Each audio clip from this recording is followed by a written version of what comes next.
Hello les amis, je vous retrouve pour une nouvelle vidéo sur le football français et la Ligue 1 et je vais vous présenter le match Reims contre Monaco. C'est un match qui a lieu ce samedi 14 décembre 2024 à 21 h pour le compte de la 15e journée du championnat de France de football de Ligue 1 saison 2024-2025. Alors Reims, c'est le 9e du classement qui reçoit Monaco le 3e. Dans cette vidéo, je vais revenir sur le classement de la Ligue 1 avec les statistiques des deux équipes. On verra aussi le classement des meilleurs buteurs et passeurs de Ligue 1 ainsi que pour ces deux équipes en Ligue 1, puis on enchaînera par tous les résultats et stats de tous les matchs joués, toutes compétitions confondues depuis le début de la saison par Reims et Monaco.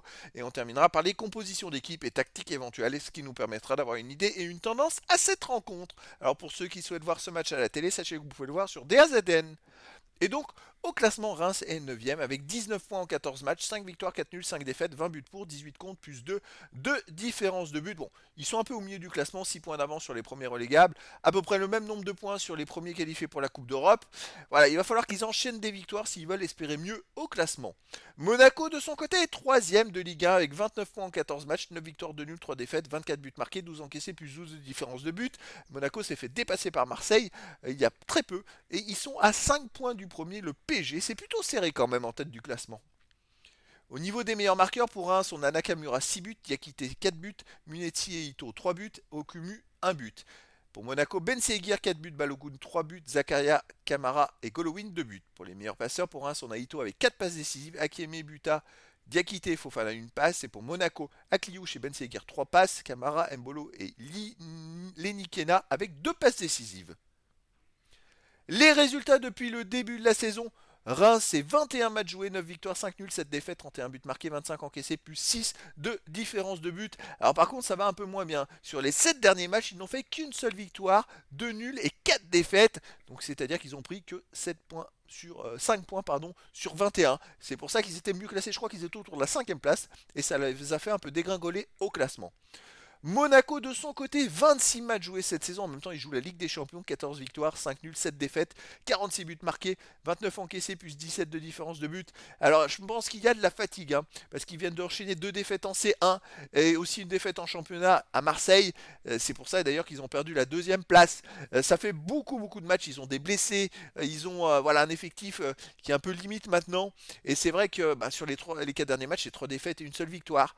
Il va falloir voir comment ils réagissent à Reims, surtout que cette semaine, ils ont bu le bouillon en Ligue des Champions à Arsenal. Ils ont perdu 3 buts à 0.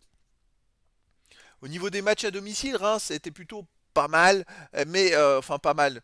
Disons qu'incluant les matchs amicaux, c'était plutôt intéressant. Ils avaient quand même 4 victoires, 2 nuls, 3 défaites en 9 matchs. Mais là, sur les 3 derniers matchs, ils restent sur un nul et 2 défaites. Et un nul, je dirais, plutôt chanceux contre Lyon, puisqu'il aurait pu y avoir 2 pénaltys pour Lyon, un peu oublié. Et donc, c'est vrai qu'ils ont pris qu'un point sur 9 possibles à domicile sur les 3 derniers matchs. Ça devient compliqué pour eux. Monaco, de son côté, une équipe qui marche plutôt pas mal à l'extérieur. 7 victoires de nul, 3 défaites en 12 matchs. Mais il reste quand même sur 2 défaites d'affilée. La défaite à Arsenal en C1 cette semaine 3-0 et la défaite à Marseille 2-1 dans un match très important pour la 2e place. C'est vrai que ça fait plusieurs fois où ils ratent un petit peu. Ils ont été en tête du championnat. Et puis, vous voyez, après, ils ont perdu à Nice 2-1 dans le derby.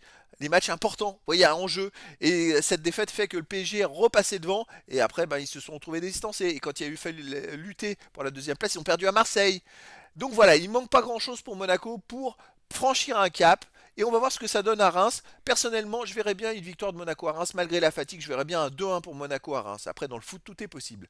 Au niveau des compositions d'équipe et tactiques, les deux équipes joueront en 4-2-3 avec pour Reims gardien Diouf, défense Buta, Kipré, Agbadou, Akeme, milieu de terrain défensif Kone et Atangana, milieu offensif et Ito, Munetsi et Nakamura, attaquant Diakité. Et pour Monaco, on aura en gardien Majeki, défense Tézé, Singo, Kerrer, Mavissa ou Caio Henrique, milieu de terrain défensif Camara et Magassa, milieu offensif et ailier Akliouche, Golovin, Benseguir, attaquant Mbolo. Donc voilà les amis, le décor est planté entre ces deux équipes et donc je vous donne rendez-vous ce samedi 14 décembre 2024 à 21 h pour le match de la 15e journée du championnat de France de football de Ligue 1 saison 2024-2025. Reims, le 9e du classement, reçoit Monaco, le 3e. Voilà les amis, je vous dis à très bientôt pour une nouvelle vidéo.